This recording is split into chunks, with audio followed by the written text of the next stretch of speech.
Tonight, a crisis is rippling across America's heartland. It started with a simple notification, a rejection notice that has now snowballed into a multi-billion-dollar disaster. For one of our nation's most vital industries, U.S. milk exports, a staggering $3 billion worth, have been turned away at foreign ports. This isn't just a trade dispute. For thousands of American dairy farmers, it is a sudden and devastating blow. The milk, cream, and powdered products meant for markets around the world are now stuck in limbo. So what caused this massive and seemingly coordinated rejection of American dairy? The answer lies in a new and somewhat controversial technology, being rapidly adopted by some forward-thinking American dairy operations, specifically synthetic cattle feed supplements. A coalition of international buyers, prominently led by the European Union and other key Asian importers, has formally cited concerns over the potential lack of comprehensive long-term safety data. They claim that these supplements could introduce potentially unknown variables directly into the food chain. For a clearer picture of the human impact, we spoke with David Miller, a third-generation dairy farmer in Wisconsin. "We got the call last week from our co-op," he told us, his voice heavy with exhaustion. "They said the overseas orders were canceled, just like that. We have tanks full of milk and the price we're being offered has dropped by nearly half. I have loans to pay, feed to buy, a family to support. This isn't a line on a spreadsheet for us. This is our life's work, and it feels like it's evaporating before our eyes." At the heart of this crisis is a fundamental disagreement over what constitutes quality and safety in the global food supply. The United States, a pioneer in agricultural technology, has long promoted innovation as a path to efficiency and sustainability. U.S. regulators, after reviewing industry-provided data, deemed them safe. However, in the court of global opinion, especially in markets with deep-seated skepticism of genetically modified organisms, this approval was not enough. What American producers see as a safe, science-based advancement, some international consumers and regulators perceive as a risky, unnatural intervention.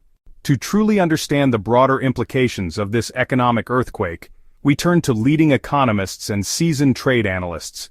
These are the experts who dedicate their lives to deciphering complex global markets.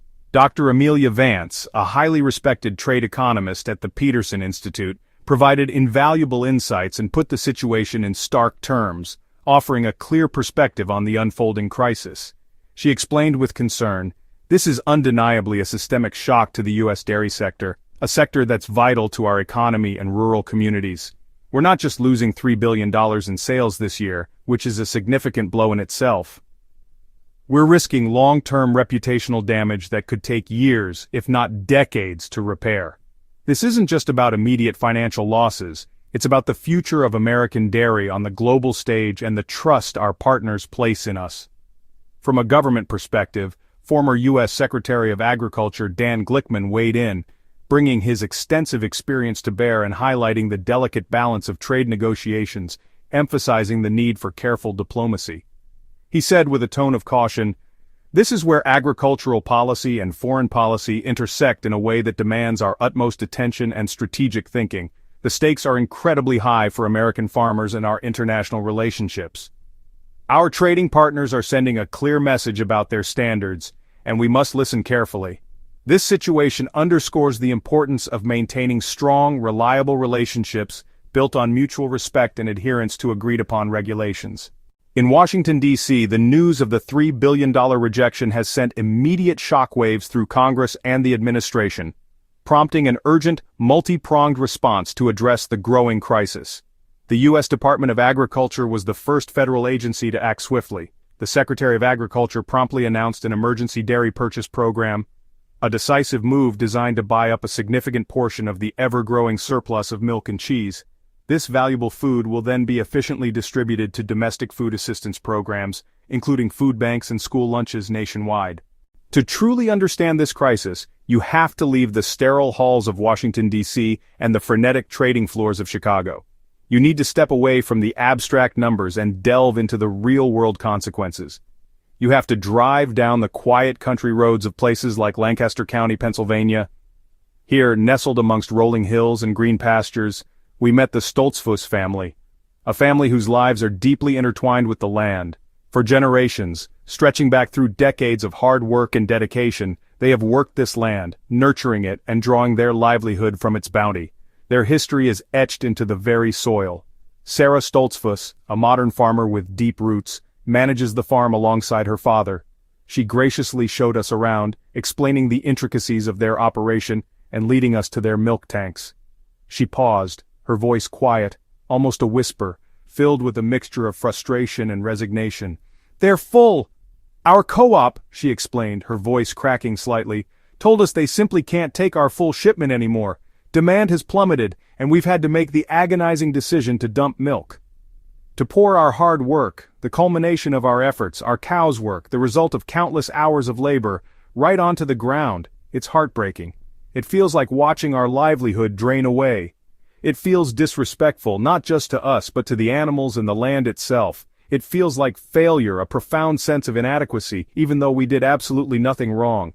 We followed all the rules, worked as hard as we could, and still." The situation isn't isolated to Pennsylvania.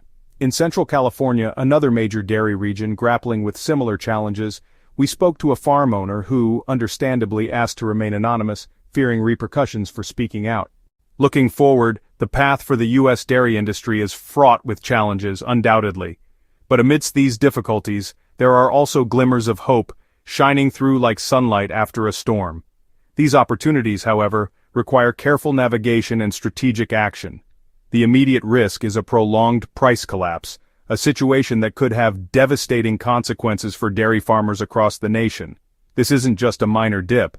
It's a potentially crippling downturn. If the surplus milk cannot be absorbed by government programs or new markets, if we fail to find avenues for this excess supply, it could lead to a wave of farm bankruptcies not seen in decades. We're talking about generational farms, the backbone of rural communities facing potential ruin. The stakes are incredibly high. The most urgent proposed solution is bolstering the domestic market, strengthening the demand for American dairy products right here at home. Industry leaders are calling for a Made in America dairy campaign, a concerted effort to promote and prioritize dairy products produced within the United States, encouraging U.S. consumers to support their local farmers, to recognize the value of locally sourced dairy and the importance of keeping these farms viable. It's about connecting consumers with the source of their food. There is also a push to innovate new dairy-based products that can absorb the excess supply, exploring new avenues for dairy consumption beyond traditional milk and cheese. Think of new protein supplements, innovative snack foods, and other value-added products. At the same time, the government is being urged to accelerate its emergency aid to provide immediate financial relief to struggling dairy farmers and their families. These funds are a lifeline, helping them weather the storm and stay afloat during these challenging times. Second, the industry must invest in the traceability and supply chain segregation we mentioned earlier. This means implementing systems that allow us to track dairy products from farm to consumer, ensuring quality and safety every step of the way. Ultimately, this crisis, as painful as it is, could be a catalyst for a stronger, more resilient American dairy industry. It's an opportunity to learn from our mistakes, to adapt to changing market conditions, and to build a more sustainable future for dairy farming. By combining swift government support, long-term strategic investment in technology and transparency, by embracing innovation and prioritizing sustainability, there is a path forward. The road will be long, and for many farmers, the damage is already done. But the hope is that from the ashes of this $3 billion crisis, a more sustainable and secure future for America's heartland can be built. A future where dairy farms thrive, communities prosper, and consumers have access to high-quality, American-made dairy products. That work begins now.